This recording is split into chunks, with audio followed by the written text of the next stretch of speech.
recursos disponíveis para a efetivação das políticas públicas da infância e juventude como prioridade absoluta.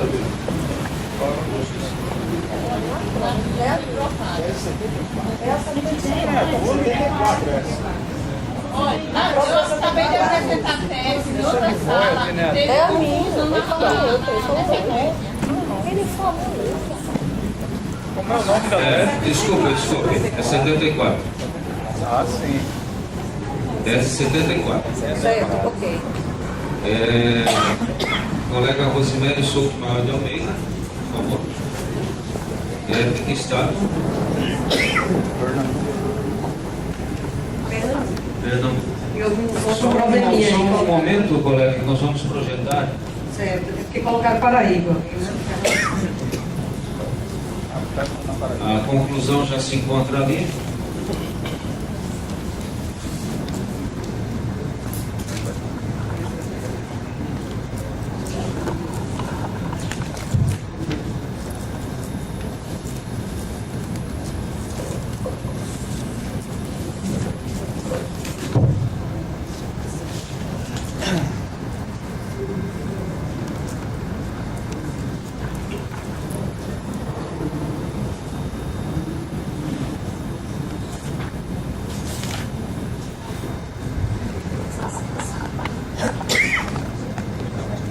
Pode começar. Em primeiro lugar, eu gostaria de fazer a correção oficial. Eu sou de Pernambuco, embora seja da cidade fronteira com a Paraíba.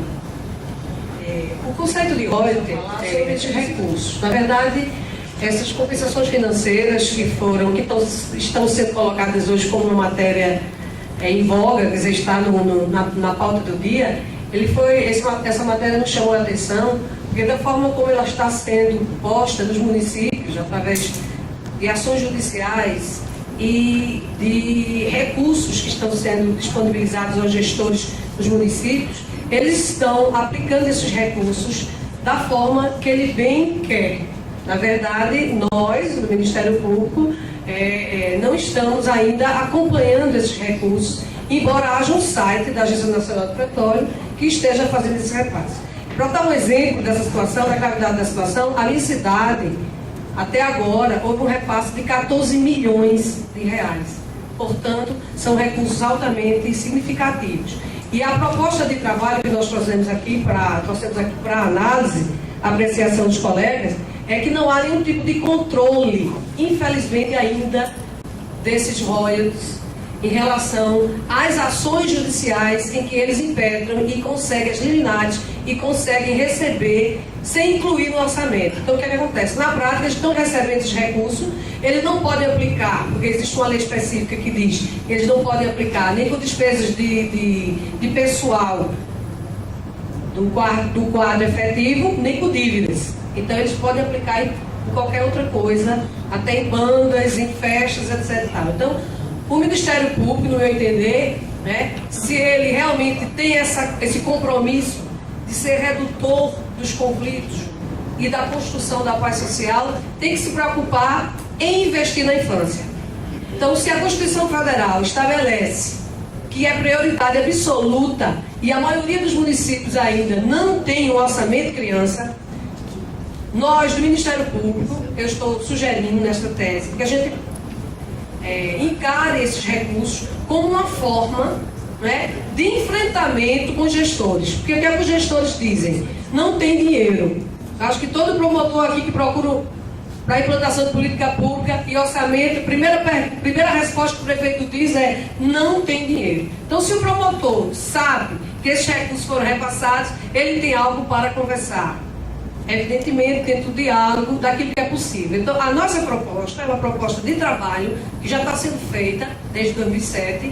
Nós estamos trabalhando nessa questão. Sabemos que esses recursos do royalties vão aumentar a partir do momento que a repartição dos royalties futuros virão. Então, é uma ação preventiva, onde cada um, dentro da sua situação, pode recomendar, pode instaurar inquérito civil e colocando de lado a questão patrimonial ou do patrimônio público. Eu não estou aqui nessa tese me referindo à questão do controle do patrimônio público, que é uma questão à parte, porque há uma outra colocação em relação à origem desses recursos, como ele está sendo aplicado. Eu estou apenas utilizando os recursos do ROD como algo possível de se implantar o preceito constitucional da prioridade absoluta e, através dele, a gente começar a fazer as duas coisas. Então, a gente trabalha preventivamente. Porque eu acho que todos que estão aqui, que são promotores de justiça, já devem ter escutado que realmente o orçamento de criança ainda é uma ilusão. Nós não temos ainda dos municípios esses orçamentos ainda. Então não é justo que o município, por exemplo, que recebe 14 milhões de reais, não tenha uma política pública de infância e juventude. Então, a nossa proposta é que todos nós, promotores de justiça da infância e juventude, a gente possa trabalhar e acompanhar esses recursos, para a gente saber realmente quanto foi, como a gente já faz com o que é repassado para o Fundo da Educação, por exemplo, do Fundeb, e outros recursos. Como é uma coisa nova, é uma matéria específica, né, e que vai exigir um pouco de trabalho em relação a isso, então nós já adiantamos, fizemos essa pesquisa e já trouxemos para que os colegas tivessem conhecimento de que é possível a gente trabalhar de acordo com cada situação. Porque não é brincadeira você ser promotor de uma cidade, saber que tem recurso e esse recurso está sendo aplicado em algo que não é prioridade absoluta. Prioridade absoluta está na Constituição. Não é o gestor que queira ou não. Não é facultado a ele essa decisão. E sim uma imposição da Constituição que ele tem que observar. Então é esse controle, esse acompanhamento através de recomendações, inquérito civil, diálogo, mediação, dependendo das situações. Então a gente fez uma conclusão bem genérica, porque cada caso é um caso.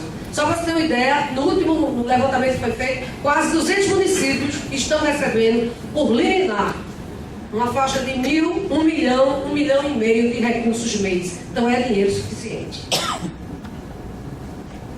Ok. Então, inscrições para debate.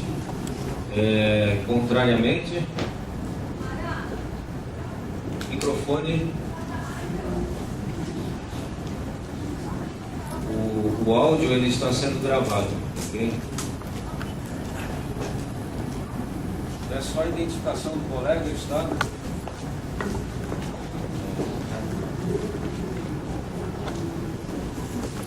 Elton Fonseca, promotor da família, Campo Grande, Mato Grosso do Sul.